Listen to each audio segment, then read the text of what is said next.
안녕하세요. 진심을 다하는 국어영 강사 김유정입니다. 네, 드디어 3월도 지나고 이제 드디어 4월이었죠. 요즘 여기 방송국 오는 길에 봤더니 벚꽃들이 이렇게 쭉 피어 있더라고요.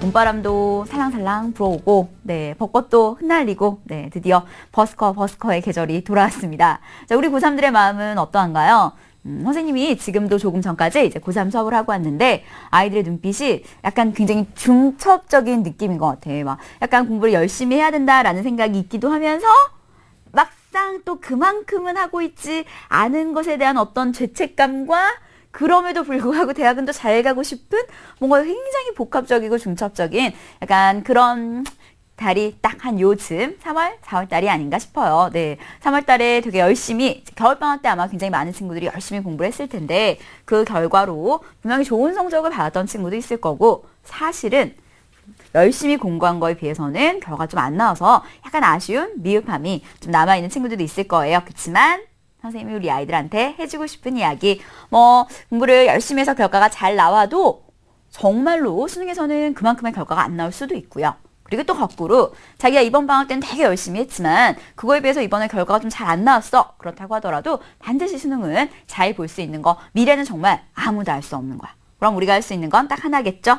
네, 매일 최선을 다해서 하루하루를 보내는 거. 오늘 계산해보니까 디데이 223일이더라고요. 네, 제가 오늘 오전에 재수생 학생들 수업을 했는데 애들한테 물어봤어. 디데이 며칠이니? 이랬더니 애들이 223일이요 라는 말을 하면서 한 친구가 뭐라고 했냐면 선생님 근데 사실은 그 정도 남은 것 같진 않아요 라고 해서 제가 물어봤겠죠. 왜 그렇게 생각해? 라고 했더니 이런 얘기를 하더라고요.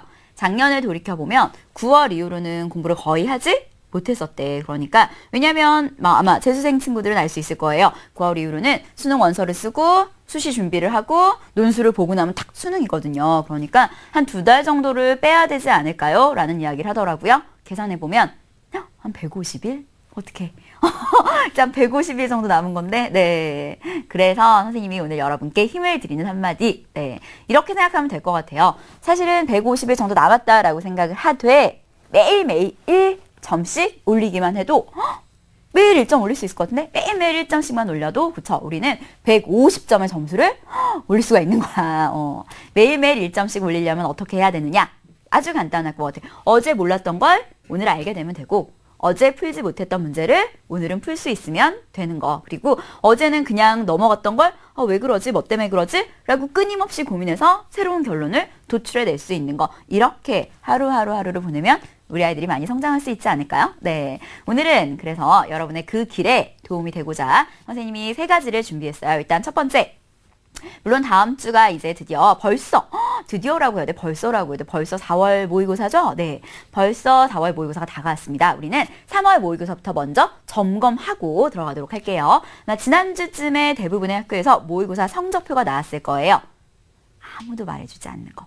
모의고사 성적표를 어떻게 봐야 되는지, 어떻게 분석해야 되는지 아무도 말해주지 않던 그 이야기 오늘 선생님이 공개합니다. 첫 번째, 모의고사 성적표를 어떻게 받아서 분석을 해야 하느냐 그 이야기와 두 번째, 사실은 4월 모의고사를 보기 전에 먼저 짚어봐야 될 건 3월 모의고사에서 학생들이 어떤 문제를 좀 많이 틀렸느냐, 그러면 어떤 것을 어떻게 대비해야 되느냐라는 것과 마지막 3번째, 이젠 중간고사가 코앞이죠. 중간고사 대비를 어떻게 해야 하느냐. 네, 오늘의 강의는 이렇게 3가지 챕터로 들어가 보도록 하겠습니다. 우선 첫 번째, 모의고사 성적표 분석부터 같이 한번 들어가 보도록 할게요. 선생님이 사실 모의고사 성적표를 한번 준비를 해봤어요. 우리 친구들이 아마 모의고사 성적표를 받았을 텐데 친구들은 아마 대부분 등급만 훅 확인하고 훅 집어 던져놨을 거야. 그치? 그렇지만 모의고사 성적표에는 우리가 생각하지 못했던 굉장히 많은 이야기들이 담겨 있어요. 자, 그럼 화면으로 같이 한번 살펴볼까요? 네, 모의고사 성적표죠. 지금 보시면 많은 친구들은 어느 부분에다가 포커스를 맞춰서 보냐면 맨 오른쪽에 있는 등급. 이 친구 같은 경우에는 국어는 1, 네, 수학은 3, 영어는 2 이렇게 쭉 등급이 나와 있죠. 네, 대부분의 친구들은 이 등급만 보고 넘기기 쉽지만 사실 우리가 확인해야 되는 건 어느 쪽이냐면 바로 왼쪽에 있는 전국 100분위입니다. 자, 전국 100분위가 쭉쭉쭉쭉 나와 있을 거예요. 선생님, 왜 전국 100분위를 확인해야 하나요? 라는 질문이 들 거예요. 자, 그럼 같이 칠판으로 한번 살펴볼까요? 자, 많은 친구들이 알고 있듯이 등급은 총 9등급까지 나와 있어요. 그죠? 선생님이랑은 한 3등급 정도 선까지만 한번 잠깐 이야기를 해볼게. 자, 1등급이 상위 누적 몇 프로까지가 1등급이냐면 4%. 그러니까 96%라고 볼 수도 있겠네. 1등급은 4%까지가 1등급이고 2등급은 11%. 그러니까 89%까지가 2등급이겠죠. 자, 그 다음 3등급의 경우에는 23%, 그러니까 총 77%까지가 3등급이다 라고 말씀드릴 수가 있겠네요. 자, 근데 내가 이 얘기를 했던 이유가 바로 뭐 때문이냐면, 자, 이런 친구를 한번 생각을 해볼까요? 이 친구가 상위 누적이 89%인 친구와 88%인 친구를 한번 생각해 보도록 하겠습니다. 89%인 친구는 등급으로 몇 등급이 나오냐면 2등급이 나올 거예요. 그리고 88%인 친구는 몇 등급이 나올 거냐면 3등급이 나오겠죠. 자, 그런데 사실 지금 보면 알겠지만 이 두 친구는 백분위가 몇 프로밖에 차이 나지 않냐면 1%. 그럼 89%라는 친구는 사실은 성적표에는 2등급이어서 2등급이네. 좀만 더 하면 1등급이 나오겠네. 라고 생각할 가능성이 아주 높지만 한 끗만 뒤져보면 조금만 안 하면 사실 몇 등급으로 나올 수 있다는 거야? 3등급으로 나올 수 있는 학생이라는 거죠. 아이들은 등급을 보고 그냥 등급은 얘들아 큰 틀에 불과해. 아, 요 정도 틀, 이 정도 틀, 이 정도 틀, 큰 틀에 불과한 등급인데 많은 학생들은 성적표를 보자마자 그냥 1등급 괜찮네. 2등급 나쁘지 않아. 이렇게 생각하고 넘어간단 말이죠. 우리는 항상 이것을 확인할 때 등급이 아니라 전국 100분위로 확인을 해서 아, 내가 상위 누적 몇 프로구나. 아, 내가 1등급이라 하더라도 안정적인 1등급이다. 혹은 1등급과 2등급에 걸쳐진 1등급이다. 혹은 뭐 2등급과 3등급에 까딱하면 3등급이라고 할 수 있는 뭐 2등급 끝자락이구나 라고 자신의 성적을 좀 정확하게 분석할 수 있어야 된다는 이야기예요. 무슨 얘기인지 아시겠죠? 등급 같은 경우에는 수시 쓸 때 수시 원서에서 어떤 최저 학력 기준의 기준 이 정도의 용도만으로 쓰이지 그 이외에는 큰 의미가 없어요. 우리가 결국에 정시로 원서를 쓸 때에는 이 상위 누적 퍼센테이지를 가지고 계산하기 때문이겠죠. 자, 여기까지는 많은 학생들이 아마 알고 있었을 거예요. 선생님, 저는 그 정도는 알고 있어요. 1등급은 뭐 당연히 4%고 2등급은 11%고 내신할 때도 어차피 그렇게 계산하잖아요. 라고 생각하는 친구들, 선생님이 말씀해 주신다는 비밀이 그거였어요? 아니겠지? 하나 더 있을 거예요. 자, 많은 친구들은 대부분의 학생들은 등급만 보고 넘기고 그 다음 그나마 조금 하는 친구들은 100분위를 확인하면서 막 얘기해. 난 3등급에 가까운 2등급이야. 혹은 나는 뭐 4등급에 가까운 3등급이야. 이런 얘기를 한단 말이야. 자, 그런데 사실 우리가 확인해야 되는 부분은 어느 부분이냐면 성적표 중간의 오른쪽 끝부분입니다. 그 오른쪽 끝부분이 뭐냐고요? 화면 한번 같이 보실까요? 오른쪽 끝부분을 보시면 3월 모의고사 성적표 교육청 모의고사는 항상 이게 나와. 평가원에서 6월, 9월 수능 성적표에는 나오지 않는 자료인데 3학년 재학생들만 대상으로 한 모의고사 성적표에는 여러분 지금 화면으로 보시는 이 아이가 오른쪽 중간, 이렇게 중간 부분에서 오른쪽 끝부분에 나와 있죠. 처음 보는 친구들 많을 거야. 그치? 이게 뭔가 싶을 거예요. 수학이랑 영어를 더해서 봤을 때 이 친구의 상위 누적 100분위는 한 11% 정도 된다라고 생각하실 수 있겠죠. 쭉 이어지다가 결국에 여러분이 확인하셔야 되는 거. 우리가 대학을 갈 때는 모든 과목을 반영하죠. 그럼 우리가 내가 한 어느 정도구나 라는 걸 확인하려면 어느 부분을 봐야 되냐면 국어와 수학과 영어와 과학이 더해진 부분. 그렇죠. 지금 이 친구는 노란색으로 화면 들어간 거 보이시죠? 이 친구는 상위 누적 대략 거의 한 10% 정도 선이라고 생각하시면 되겠네요. 어떤 의미인지 이해되시겠죠? 자, 다시 화면으로 다시 칠판으로 와볼까요? 이 상위 누적이 어떤 의미가 있느냐? 자, 이걸 설명을 드려야 될 것 같아요. 이 상위 누적은 어떤 때 쓰이냐면 정시로 내가 어느 정도 선으로 갈 수 있을까를 가늠하는 기준이 된다라고 생각하시면 돼요. 궁금하시죠? 스카이 같은 경우에는 대략 상위 누적이 얘기하면 아이들 절망하는데 어떡하지? 들으면 항상 이런 얘기 해주면 애들이 막 선생님 이미 이런 얘기 하더라고요. 일단 편하게 한번 들어봐 아이들아. 스카이 같은 경우는 상위 누적 99%. 왜 상위 1%라는 말 많이 쓰지. 스카이 같은 경우에는 상위 누적 99% 정도라고 생각하시면 되고요. 뭐 이건 큰 틀이니까 문과에서는 스카이 문과의 스카이, 이과는 좀 다르겠죠? 이과는 의치한. 이과에서 의치하는 상위누적 한 99%, 문과에서 스카이는 한 99%라고 생각하시면 될 것 같아요. 여기서 조금만 학교로 내려가 볼까? 한 서성한 정도로 내려간다 치면 문과 같은 경우는 상위누적 97% 정도? 문과에서는 뭐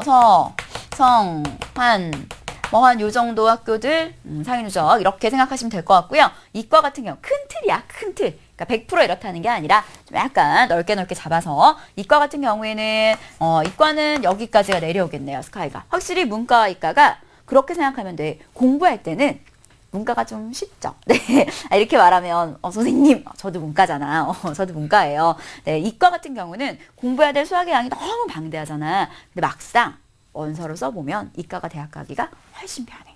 왜냐하면 너무 당연해. 우리 학교를 생각해보면 당연히 공부하는 학생이 문과 학생이 많아, 이과 학생이 많아. 이과 학생보다 문과 학생이 거의 2배 정도 가까이 훨씬 인원수가 많단 말이에요. 그런데 대학에서 뽑는 정원은 거의 비슷하죠.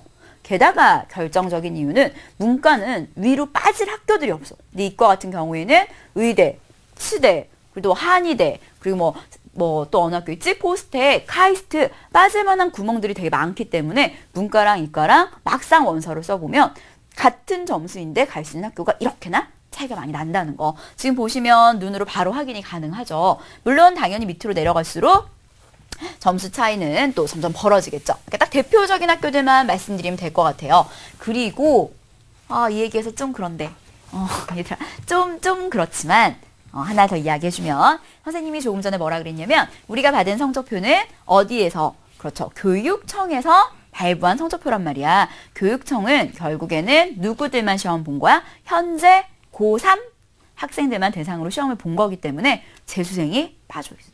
우리한테 제일 무서운 적인 재수생들. 실제로 재수생들이 들어갔을 때 점수를 환산하고 싶다면 이렇게 계산이 될 것 같아. 상위권 학생들, 그러니까 상위누적 한 5% 정도 되는, 위에 한 5% 정도 되는 상위권 학생들은 거기서 곱하기 한 2 정도?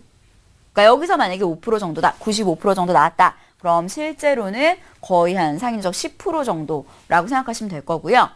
그치, 듣는 데 약간 절망스럽지 않아? 그 다음, 마찬가지. 밑에도 거의 지금 나와 있는 성적에서 약간 곱하기 2 정도?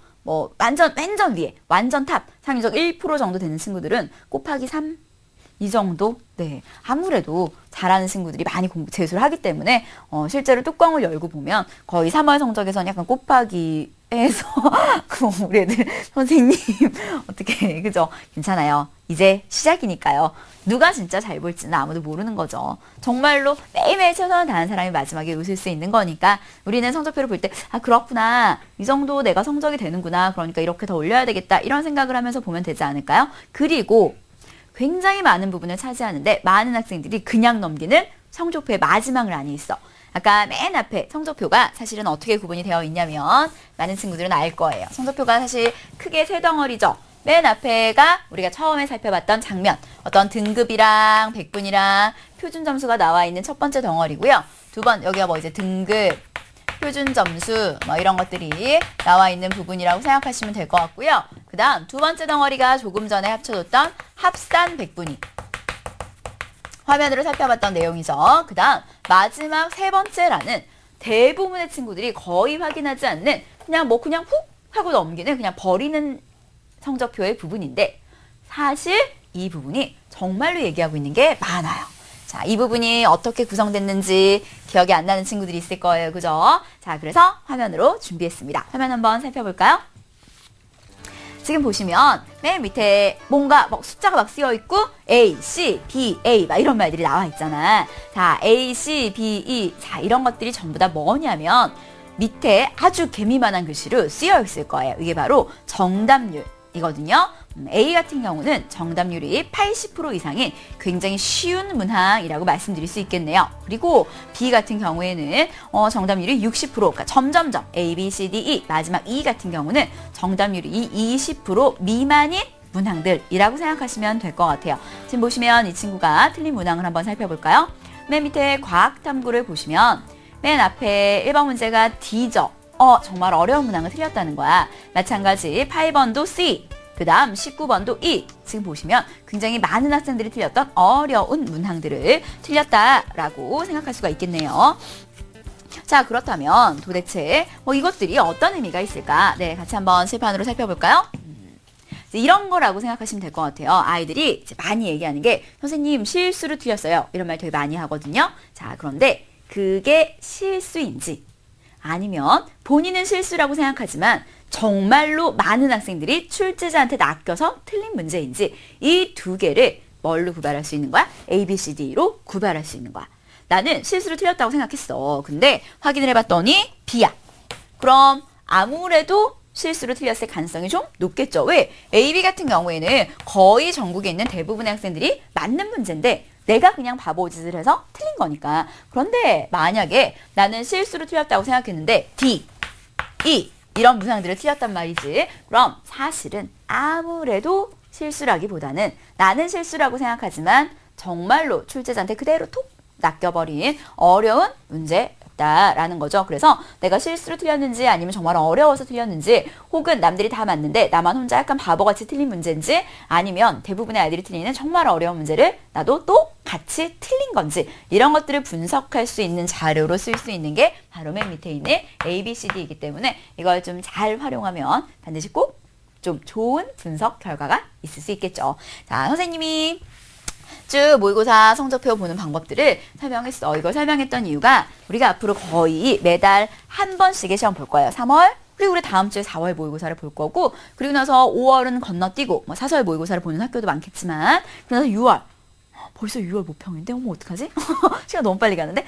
쭉쭉쭉쭉 한 달에 한 번씩 시험을 보게 될 텐데 그때마다 성적표를 받을 거예요. 그런데 성적표에는 지금 보시다시피 이렇게나 많은 히스토리가 담겨 있는데 대부분의 친구들이 1등급 푹 이렇게 버린단 말이야. 그렇게 하지 말고 자기의 성적표를 쭉 보고 한번 내가 이거였구나 이런 거를 놓쳤구나 라고 분석할 수 있는 계기를 사용하시면 되겠죠. 대신 선생님이 우리 아이들한테 말해주고 싶은 거 모의는 말 그대로 모의. 얘들아 모의가 무슨 뜻이야? 모의는 가짜란 뜻이지. 그러니까 너무 상처받지 말고 선생님 전 이미 이렇게 상처받지 말고 이렇구나 이렇게 보완하면 되겠네. 우린 아직 시간이 많잖아. 하루에 1점씩만 올려도 되니까. 알았지? 네. 그렇게 하고 이번 3월 학평에서 아이들이 좀 많이 틀렸던 문학을 사실 선생님이 2문제 정도 가지고 왔거든. 들어가기 전에 먼저 한번 등급컷만 가볍게 살펴보도록 할까요? 화면으로 한번 가볼게요. 이번 시험이 1컷이 A형 같은 경우는 96점, 그리고 B형 같은 경우는 95점. 이젠 정말 옛날에는 막 1컷이 89점, 가장 어려웠을 때 1컷이 79점이었다? 그러니까 엄청 어려웠다는 얘기지. 근데 요즘에는 그렇게 어렵게 나오지 않는 것 같아요. 이제는 실수를 하느냐 안 하느냐, 그리고 그 어려운 3점짜리 문제를 놓치느냐 안 놓치느냐, 거의 이런 문제라고 생각하시면 될 것 같아요. 등급컷을 지금 쭉 눈으로 확인해 보니까 확실히 A형 등급컷이 좀 높지. A형이 조금 더 쉬운 문항이다 라고 생각할 것 같아. 실제로 A형에서 아이들이 제일 많이 틀렸던 문제가 5문제를 꼽아주면 문법 하나, 문학 2개, 독서 2개. B형 같은 경우는 문학에서 애들이 제일 많이 틀린 5문제 중에서 4문제가 문학에서 틀렸더라고요. A형 같은 경우는 오답률이 가장 높았던 문제가 사실은 어휘 문제였어. 어휘 문제가 아이들이 제일 많이 틀렸다는 이야기는 뭘 반증하는 거냐면 그만큼 틀린 문제가 없었다 라는 거기도 하고요. 두 번째, 사실 우리 아이들의 어휘력이 좀 많이 부족하다라는 걸 반증하는 거기도 하죠. 하나 시키고 싶은 게 있는데 할지 모르겠네. 시키면 잘 안 하더라고. 3학년 학생들보다 재수반 학생들이 더 많은 것 같아. 한 9월 달쯤 되면 선생님이 이제 재수반 학생들과 고3 학생들 다 수업을 하는데 9월 달쯤 되면 재수생 몇 명이 정말 참담한 표정으로 찾아와. 선생님, 저는 어떻게 하면 좋을까요? 그래서 물어보겠죠. 왜? 이렇게 물어보면 자기가 어휘가 너무 약하대. 그래서 어휘를 어떻게 해야 될지 모르겠대. 선생님, 어휘를 어떻게 해야 될까요? 그럼 내가 그 친구의 손을 다 부여잡고 얘기해. 선생님이 시키면 시키는 대로 할 거야? 네. 그렇게 하면 내가 뭘 시켜주냐면 근데 이렇게 안 하더라고. 한다고 해놓고 잘 안 하더라고요. 여러분 하시겠죠? 네. 얘들아 뭘 하는 게 되게 좋냐면 사전을 찾아보는 게 되게 좋아. 사전을 찾아보는데 영어 사전은 찾아봐도 아이들이 국어 사전은 잘 안 찾아보는 것 같아. 근데 사전을 찾아보라고 하는 이유가 뭐냐면 요즘은 정말로 까다로운 어휘들이 중간중간 등장하는 것 같아. 이번에도 B형 봤던 친구들은 구보시의 일일 문제 풀 때 반목 이라는 단어를 몰라서 틀렸던 친구가 많았었죠. 근데 반목이란 단어는 몇 년 전에 고공가가 나왔어요. 2010학년도 모평에서도 고공가에서 반목 질시, 반목을 일삼다라는 말이 그대로 나왔었단 말이야. 그러니까 이런 좀 까다로운 어휘, 반목이라는 어휘의 뜻을 몰라서 학생들이 좀 문제를 많이 틀렸었고요. 이번에도 기억나지? A형 친구들, A형, B형 둘 다 많이 틀렸던 문제인데 설립, 수립. 기억나지? 아주 되게 미세한 어휘의 차이의 뜻을 물어보는 이런 문제들이 계속해서 구현이 되고 있단 말이야. 근데 어떻게 생각하면 선생님 뭐 어휘 하나 틀리죠 뭐 쿨하게 생각할 수도 있는데 잘 봐. 1컷이 몇 점이었냐면 96점. 1컷이 96점. 여기서 조금만 지금 3월이 96점이잖아. 여기 재수생 애들이 들어와 봐. 1컷은 97점, 98점으로 올라간단 말이죠. 그럼 결국에 어휘 하나 틀리고 다른 거 실수로 삐끗하면 2등급. 이런 말도 안 되는 무시무시한 상황이 닥칠 수 있단 말이야. 그러니까 사전을 찾아보는 습관. 사전을 찾아보면 뭐가 좋냐면 따로 쓸 필요는 없어. 시간이 없으니까. 우린 효율적 공부를 해야지. 그냥 눈으로 한번 쭉 읽어보시면 돼요. 왜 읽어보라고 하냐면 그 표제어뿐만 아니라 밑에 보면 그거랑 비슷한 말, 그거랑 반대말, 이게 쓰인 단어 쭉쭉쭉쭉 다 나와 있기 때문에 한 단어만 보는 게 아니라 결국에 여러 단어를 함께 보기도 하고요. 두 번째, 요즘 문법 문제에서 뭐가 굉장히 많이 나오냐면 요즘 문법의 트렌드인데 사전을 활용하는 문제들이 계속해서 나오고 있단 말이지. 그렇기 때문에 사전을 찾아보는 습관을 들이는 게 좋을 것 같아요. 만약에 지금 찾아보지 않는다면 9월 달에 저에게 선생님 저 어휘는 어떻게 할까요? 라고 할 때 제가 손을 부여잡고 얘기할 거예요. 그냥 착한 일 많이 해. 네가 아는 단어가 시험에 나오게. 정말 이 말밖에 해줄 수 있는 게 없거든. 무슨 말인지 아시겠죠? 그러니까 꾸준히 사전을 찾아보는 습관을 들이시는 게 좋을 것 같아요.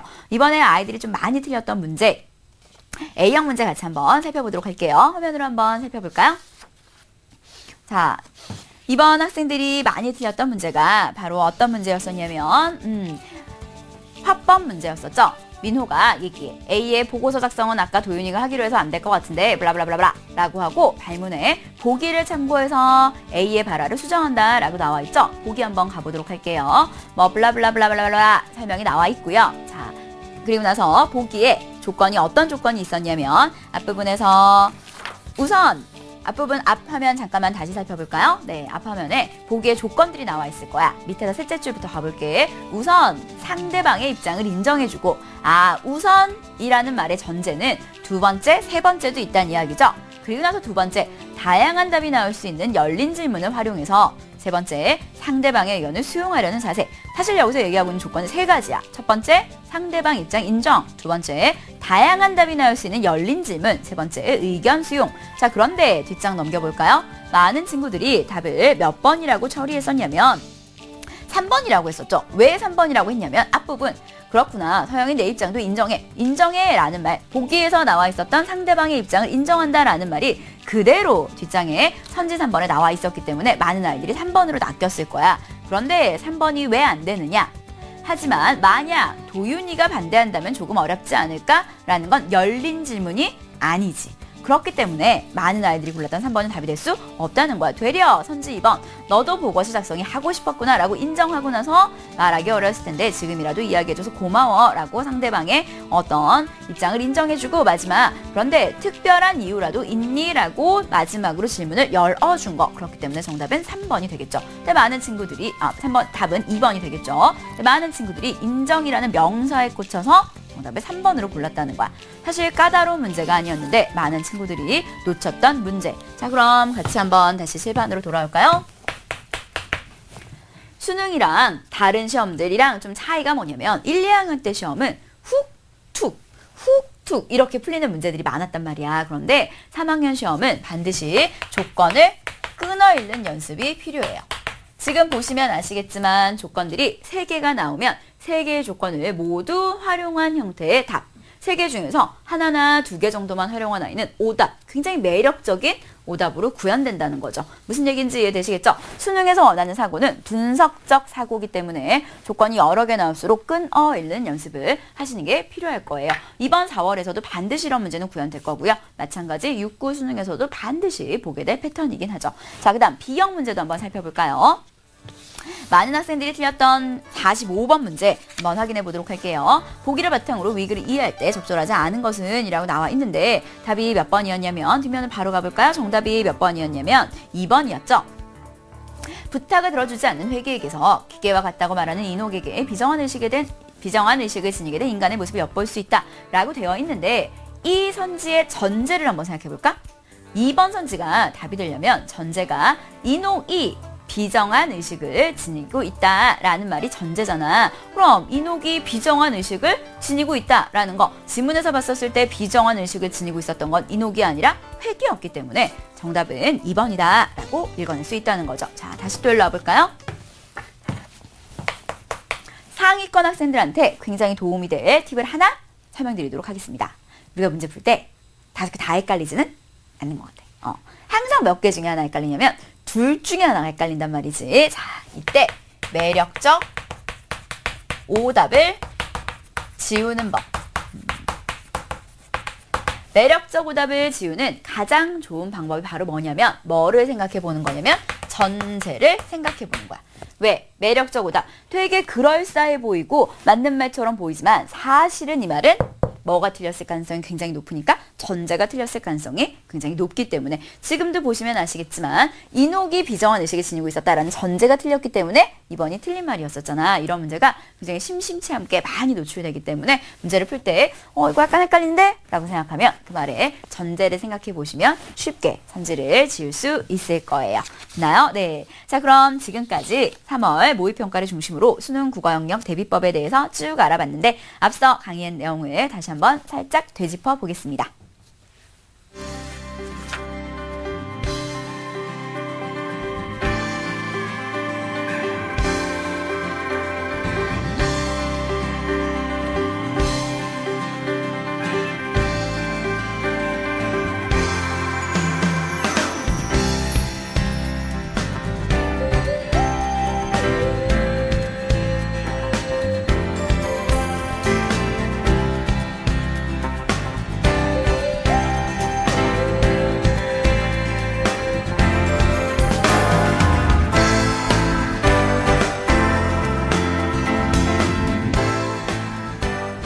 수험생 합격을 위한 실종 보고서, 기적의 TV 상담받고 대학 가자 결정적 코치 3.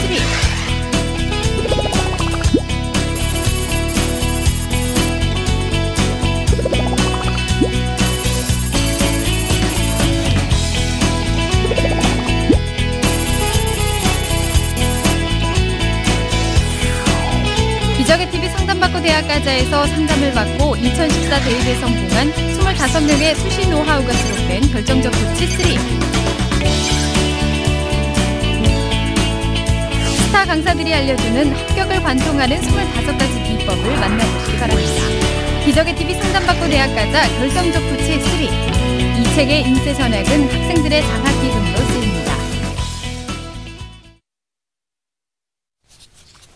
네, 자, 수능 대비법에 의해서 지금부터 내신에서의 국어 영역 대비법을 같이 한번 살펴보도록 하겠습니다. 사실 3학년 아이들과 내신 이야기를 하면 많은 학생들이 무슨 얘기를 하냐면 선생님, 전 내신은 이미 버린 몸이에요. 이런 얘기 되게 많이 하거든요. 왜냐면 이미 1학년, 2학년 내신을 계산해 보니까 3학년 내신이 내가 올 1등급을 받아도 막상 계산을 해보면 좀 약간 애매한, 쓸 수 없는 이런 등급들이 나오는 거지. 자, 근데 선생님이 우리 3학년 아이들한테 꼭 해주고 싶은 이야기는 최근에 응답하라, 최근이라고 해야 되나요? 네, 응답하라 1994에서 칠봉이가 남긴 명언입니다. 끝날 때까지 끝난 것은 아니다. 자, 이 얘기가 무슨 얘기냐면 너처럼 생각하는 3학년들이 많아. 그래서 애들이 3학년 내신 대비를 거의 안 하고 손을 놓으려고 한단 말이야. 그렇기 때문에 그만큼 공부하지 않아도 1, 2학년 때처럼 엄청 막 열심히 공부하지 않아도 들인 공력에 비해서는 성적이 좀 잘 나올 수 있을 거야. 무슨 얘기인지 이해하시겠죠? 그리고 또 두 번째 이유. 사실 수시 쓸 때 분명히 내신 성적이 들어간단 말이야. 근데 네가 버렸던 그 내신의 정말 그 0.1점, 그 0.1점이 어느 순간 너무 아깝게 그때 그게 3등급이 아니라 2등급이었으면 이런 생각이 드는 순간이 분명히 올 거예요. 무섭죠? 네. 그러니까 내신 대비, 그리고 사실 우리가 내신 대비를 안 한다고 해서 그 시간에 그만큼 수능 공부를 하는 건 또 아니잖아. 그러니까 선생님 생각에는 내신 대비를 하는 게 좋을 것 같아. 이유는 다시 한번 정리해드리면, 첫 번째, 안 하려는 학생들이 많아서 생각보다 인풋에 비해서 좀 아웃풋이 좋다, 효율적이다라는 거. 두 번째, 끝날 때까지 끝난 것은 아니기 때문에 어느 순간 내가 버렸던 0.1점이 굉장히 아깝게 돌아올 날이 있기 때문에 공부를 하는 것이 좋다. 마지막 세 번째, 3학년의 대부분의 학교들은, 사실 선생님도 원래 학교 선생님이었었거든. 선생님도 학교 선생님이었었는데 3학년의 경우에는 교실의 대부분의 수업이 사실은 EBS로 수업이 진행이 되죠. 자, 그럼 원점으로 돌아가면 되겠네. 우리가 수능 볼 때 반드시 뭘 공부해야 돼? EBS로 공부해야 되지? 그렇다면 수능을 볼 때 공부해야 할 걸 어차피 내신 대비할 때 다시 좀 꼼꼼하게 정리하겠다라는 마인드로 접근하는 게 좋다는 거야. 그러니까 결론은 딱 이거. 내신 하자. 네, 포기하지 말고 내신 공부는 하는 게 좋을 것 같아요. 이유는 또 뭐 말할 필요도 없잖아. 1학년 때 내신 반영 비율이 20%, 2학년 때 내신 반영 비율이 40%, 3학년 때 내신 반영 비율이 40%. 물론 서울대 같은 경우는 1대1 대1, 1학년 때 100%, 2학년 때 100%, 3학년 때 100% 이렇게 들어가긴 하는데 좀 상위권의 많은 학교들이 내신 반영 비율이 이렇단 말이죠. 그런데 실제로 한 번만 생각을 해보면 이 40%는 어마어마한 거야. 왜냐면 1학기 때, 1학년 때 20% 들어가는 건 1학기 중간고사, 기말고사, 2학기 중간고사, 기말고사, 이렇게 4번의 시험이 20%가 반영이 되는 건데 3학년 40% 같은 경우에는 1학기 중간고사, 기말고사 끝. 그 뒤에는 안 들어간단 말이지. 그럼 지금 보시면 아시겠지만 2번의 시험이 무려 40%의 반영률. 충분히 뒤집기가 가능할 수 있다는 이야기. 그러니까 포기하지 말고 내신 대비는 하도록 하겠습니다. 선생님, 알겠어요. 이제 내신 대비를 한번 해볼게요 라는 생각이 좀 드셨죠? 그럼 당연히 선생님은 좀 도움이 될 이야기를 해드려야 될 것 같아요. 자, 내신 대비를 그럼 어떻게 해야 좋은 결과를 받을 수 있을까? 당연히 궁금해, 그치? 자, 그래서 선생님이 쪼개서 한번 설명을 하도록 하겠습니다. 텀을 쪼개는 게 좋을 것 같아. 어떻게 쪼개냐면, 첫 번째, 집중기. 글씨가 왜 이렇지? 첫 번째는 집중기. 그리고 토대 다지기. 그리고 실전기. 그리고 반추기. 한 요 정도로 텀을 나누면 될 것 같아요. 우선 집중기부터 먼저 한번 살펴보도록 하겠습니다. 집중기는 아주 간단해요. 선생님이 학생들을 가르치다 보면 이건 지금부터 제가 말씀드리는 내용은 굳이 3학년뿐만이 아니라 1, 2학년 학생들, 특히 1학년 학생들은 이번이 처음 내신 대비지? 고등학교 올라와서 처음 하는 내신 대비인데 그 많은 학생들, 모든 내신을 준비하는 학생들에게 도움이 될 이야기니까 귀를 쫑긋 이거 들어주시면 되겠죠? 그리고 혹시 강의를 보시는 부모님들이 계시다면 부모님들께서는 잘 내용을 기억해 놓으셨다가 꼭 자제분께 설명을 해주시면 좋을 것 같아요. 근데 아이들이 말을 잘 안 들어서 그죠? 네, 어떡하지? 들을 거예요. 자, 집중기 때는 무엇 하는 게 좋냐면 공부를 일단 학교 수업을 충실히 듣는 게 좋아요. 너무너무 당연한 이야기. 내신은 누가 출제하냐면 당연히 학교 선생님이 출제하죠. 많은 학생들, 제가 가르치는 많은 학생들이 와서 선생님 이거 저희 학교 시험 문제 나와요? 이런 얘기 물어본단 말이야. 내가 자기 학교 시험 문제를 내지 않는데 그럼 나는 그 친구의 손을 부여잡고 얘기하지. 누구야? 너네 학교 시험 문제는 누가 내니? 걔가 저희 학교 선생님이요. 이런 이야기 많이 하거든요. 얘들아, 제일 중요한 건 반드시 학교 수업을 열심히 듣는 거예요. 실제로 선생님이 국어교육과랑 심리학과를 나왔는데 학습 심리 곡선이라는 게 있어. 잠깐만 옆집으로 설명을 해주면 이런 곡선. 이게 무슨 말이냐면 여기를 딱 살펴봤더니 그림이 왜 이러지? 여기를 딱 살펴봤더니 24시간이더래. 그러니까 24시간 이내에 복습을 했던 그런 내용들은 굉장히 복습의 효과가 이렇게 높은데 24시간을 기점으로는 복습의 효과가 뚝 떨어진다는 이야기죠. 그렇기 때문에 우리는 반드시 수업 시간을 열심히 듣고 하나 더의 팁을 알려줄게. 수업을 딱 듣고 나서 선생님이 나가실 때 있잖아. 선생님 나가시고 애들이 막 우리 애들 뭐 난리도 아니야. 끝날 때쯤 되면 막 선생님이 그럼 다음 시간에 라고 말할 때 이미 책 덮고 막 이러고 있잖아. 그럴 때 덮기 직전에 눈으로 한번 빠르게 훅. 뭐 읽었지? 이렇게. 오늘 수업 시간에 배웠던 내용들을 간략하게 눈을 한번 쭉 훑어보고 물론 자기가 여기서 시간적인 여유나 물리적인 여유가 된다면 이런 것도 괜찮아.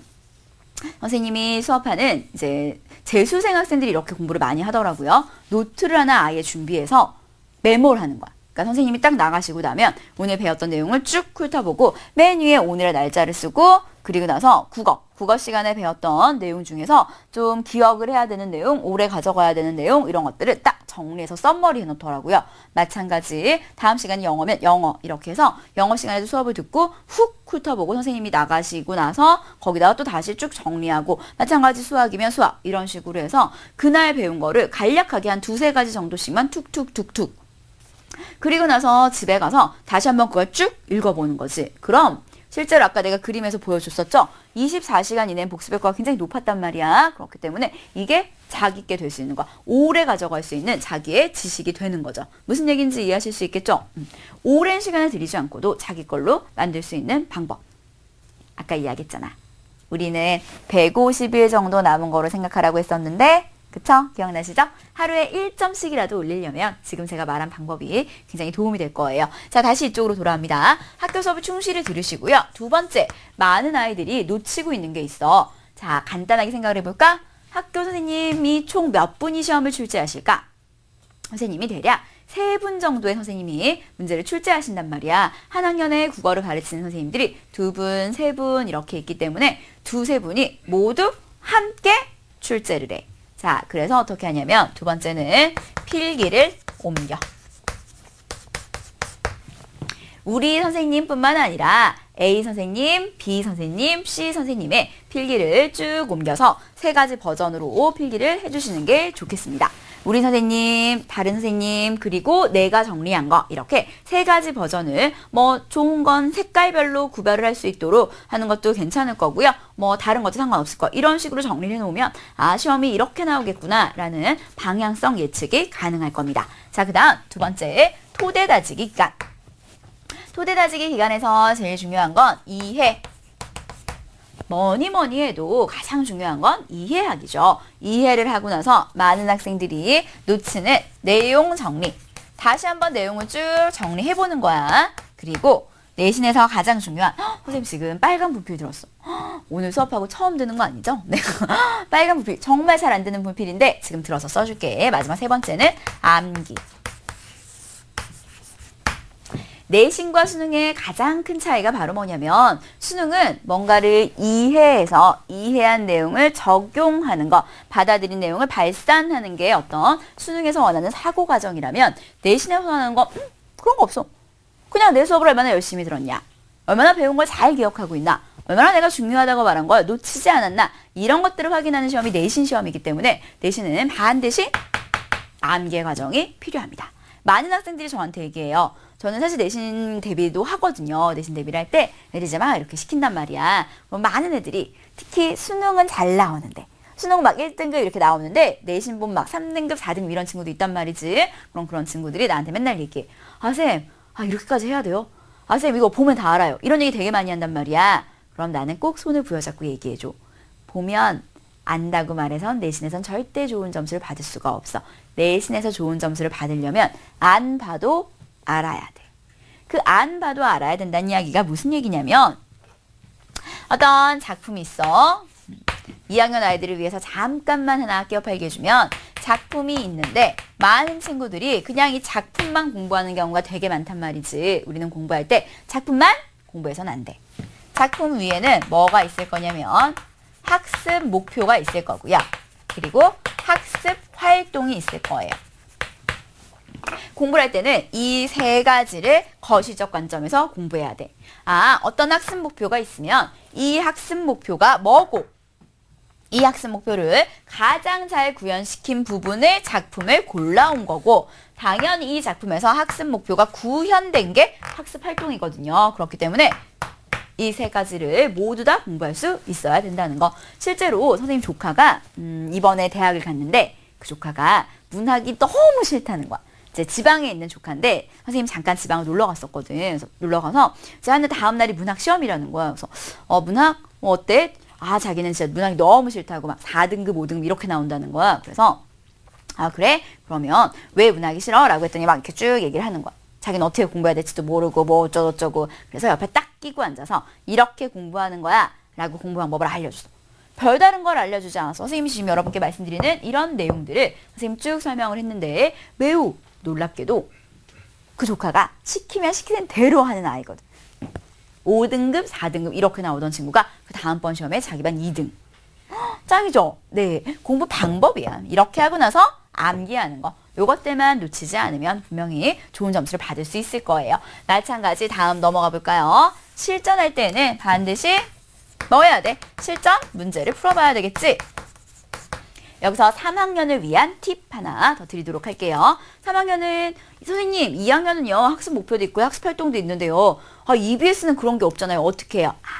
대신 하나 알려줄게. 얘들아 EBS는 이게 되게 비밀스러운 팁인데 잘 들어봐. EBS를 내신 대비할 때는 어떻게 하면 되냐면 그때 비밀스럽지만 강의를 보는 친구들을 위해서 여기까지 설명하도록 하겠습니다.